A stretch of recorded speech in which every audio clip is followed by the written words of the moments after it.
Hey guys, an official reunion between the Texans and former top overall pick Jadeveon Clowney, three-time Pro Bowl pass rusher, rejoins the Texans on a one-year deal with a maximum value of $8 million and a base value of $5.5 million. And I exclusively spoke with Jadeveon Clowney. He told me it wasn't about the money, it was about chasing a Super Bowl and about his legacy. He wanted to have this full circle moment. As I reported last week, he wanted the Texans, it was just a matter of whether the Texans would compete with him financially and in terms of the other teams, the Cleveland Browns most prominently, and also the Seattle Seahawks. So they get this deal done. It's exactly what he wanted. He wanted to play for what has now become his hometown. He lives here year-round and trains with Ben Fairchild. And in talking with JD, I'll give you some of the comments. It's just a phone interview, so I don't have the audio, but let me tell you what he had to say about playing for the Texans and what I think the impact of this move is. He says it's great. It was a family decision, not about the money. It was about legacy and chasing a Super Bowl. I've got a lot of game left. I want to contribute. He contacted DeMeco Ryans, made clear his preference to be with the Texans instead of the Cleveland Browns and the Seattle Seahawks. And he said he was looking forward to playing for DeMeco. Pretty exciting coach to play for. He said he reached out and told him he wanted to play for him. As I said, full circle moment, former top overall pick for the Texans, had some issues there with the microfracture surgery, and then eventually his knee got healthy enough. He should have probably not played his first season, but he was so excited. He's grown up a lot. He's matured. He's a dad. He has 3 kids. He's been, just really growing as a player and as a person for years. And he's still got something left in the tank, as he told me earlier this offseason. So I've had a lot of access to JD and watched one of his workouts. I can tell you he's in top shape. He said with this full circle moment, he was so excited. He had other opportunities, but when he found out the Texans were interested, it's a no-brainer. It was comfortable for him to do that. He was excited to help the situation. So what does it mean for the Texans? Having Clowney as their third defensive end working in tandem with Pro Bowl pass rushers Will Anderson Jr. and Danielle Hunter, that makes a formidable top-ranked defense even stronger. Specifically, when I asked about Will and Danielle, he said, I was excited about playing with those guys. Good defense, I can help contribute, a good chance to chase the Super Bowl. I know what it looks like. I can help the squad. Yes, he can. And as I said, he lives here. He had a strong season with the Dallas Cowboys last year, and he's in outstanding condition. He had 8.5 sacks last season for the Cowboys, and he's still in good condition and definitely strong and capable of making an impact entering his 13th NFL season. As he told me, he stands on his grind. He's got a lot left in the tank. He said he doesn't know if other people know that, but he knows that he can continue to prove that to people and go out there and show people he's going to do that. And I think he proved his point last year. He only played 44% of the overall defensive snaps, but he had 8.5 sacks, 41 tackles. Sack total is highest since a 9.5 sack, 19 quarterback hit year in 2023 with the Baltimore Ravens. Last season, 12 tackles for losses, 10 quarterback hits. The final game of last season, vintage Clowney, unblockable.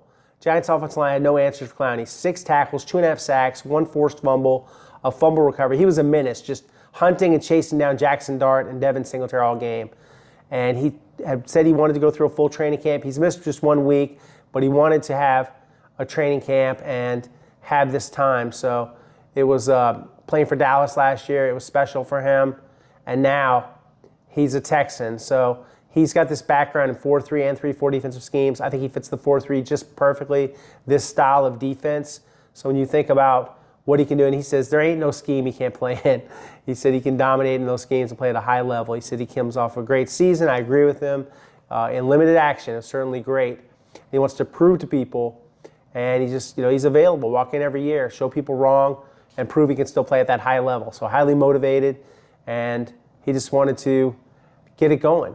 He had a tough start to his career when they drafted him out of South Carolina, and he was an unsigned franchise player, unable to reach an agreement with the Texans. They'd offered him under Brian Gaines' leadership, and ultimately they traded him to the Seattle Seahawks.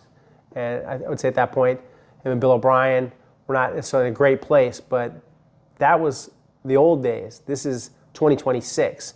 Texans got a 3rd-round pick and Barkevious Mingo and Jacob Martin in exchange for Clowney. So not great return, but they got something. 18.5 sacks his final 2 seasons combined in Houston. And playing for them, he has some positive memories. He said it was an experience. He was young. He didn't know anything. Got hurt his first game. Shouldn't have probably played. He listened to the noise in the locker room, and he said he ended up having a longer rehab. That affected his career. But he still managed. He's a survivor. Look at the perseverance, the way that he's taking care of himself, the way he's still playing. and guys that took him under their wing, like Whitney Merciless, and just being a pro, and he's had a long career. So, he says he doesn't care what anybody thinks, but he knows he can play at a high level. And all my conversations with him have been good ones. Looking at everything he's done, there's some good metrics. I know that in talking to Ben Fairchild, the trainer, does a great job. He's worked before with lots of guys, including J.J. Watt and a lot of baseball players. But he says, look at his performance and his health. And he's been very healthy over the last 5 years, and that he would benefit from this. But you look at the performance analysis, snaps to sacks ratio rather. So through the lens of sacks, pressure, and hurry, it's pretty illuminating. 4 sacks per 100 pass rush snaps last season in terms of percentage.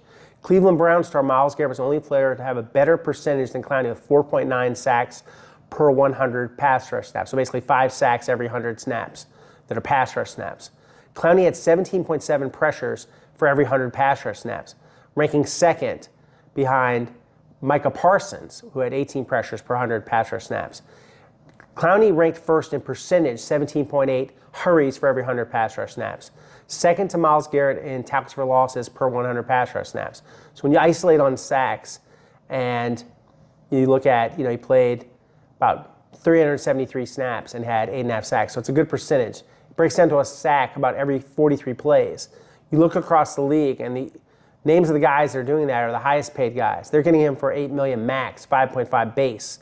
So it's a good deal for the Texans, kind of a bargain to get Jadeveon Clowney. And then when you think about, what he's done, his legacy as an elite rusher, of course, no one could forget what he did against Michigan when he knocked off, this is the insert of the trivia question, just shot out of a cannon, completely unblocked, devastating hit, full force acceleration, rocked running back Vincent Smith, that's the guy, separates from the football and his helmet. Clowney recovers the fumble leading to a touchdown, and they win the Outback Bowl. Won the ESPY Award 2013 Best Play. Signature play of his college career, and he just remembers thinking in his head, make that play. He's just thinking about the football, but it came together at the perfect time. And now it's the perfect time for him to be back with the Texans. He's a dad. He has 3 children. His oldest son, a 10-year-old, was at his training session when I was there, working out alongside him. He says, being a dad, these kids have changed his life, put him in a better perspective, becoming a man, being a leader, even more of a leader because he knows his kids are watching, showing them how to work, how to grow, become a grown man, and the drive he has in his life, success, and it's not going to be given to you. He takes pride in embedding that into his kids. Clowney didn't have it easy coming up in Rock Hill, South Carolina, raised by his mother, Josanna, and his grandparents. His father was released from prison in 2006, but he'd served nearly 20 years for robbing a check-cashing business in 1995. But not having his dad in his life gave Clowney perspective on his own fatherhood, how kind of dad he wanted to be. And he's brought his son to the gym, keeps him with him because he wants to break what he called a generational curse. If anybody knew his background, I had no dad. Growing up, quote, my dad was incarcerated. I didn't meet him until middle school. For him to have a son, he says, I don't want that for him. I'm not saying my dad chose that, but things happen. And he wanted to break the curse and be there for his kids. He turned 33 in February, and he feels confident he has a lot to give back to the game of football. Pondering his legacy, he knows how he wants to be remembered when he's done playing. Talent, perseverance, dedication to the game. He's gained some wisdom, perspective over the years after arriving in the NFL and sure what it took to succeed. And he's been making up for that slow start to his NFL career ever since. So he wants to be remembered that he never quit. He played extremely hard. People always counted him out, but I showed up and gave them everything I got no matter what team he was on. Walked into the locker room with my head held high, gave my best effort, not just played well, but you could depend on me on your defense. Every team I ever played on, you called on me to make plays. I'm going to remember that as a playmaker. I think that's well said by JD. And in talking to him today, the excitement in his voice, he's so happy to be a Texan, and it's a big deal to him to be a Texan again. Sometimes you can come home again. There can be reunions. And in his case, this is the reunion. This is the second act. This is his story. And it's a cool story to have Jadeveon Clowney coming back to the Texans. So we'll see. They'll get him ramped up. They'll get him ready. They'll take some time with him because he wasn't in an off-season program. So they'll want to take a little time with Jadeveon Clowney. But, they make a few moves today. As a reporter, they were considering bringing back Mario Edwards Jr. They did that. So with Mario Edwards having him back on the squad on a 1-year deal, he passed a physical, had a failed physical designation in March when they released him, ruptured his pectoral. A year ago, they signed him to a 2-year, $9.5 million deal. So they're making this defense a wrecking crew. Mario Edwards Jr., Sione Takataki.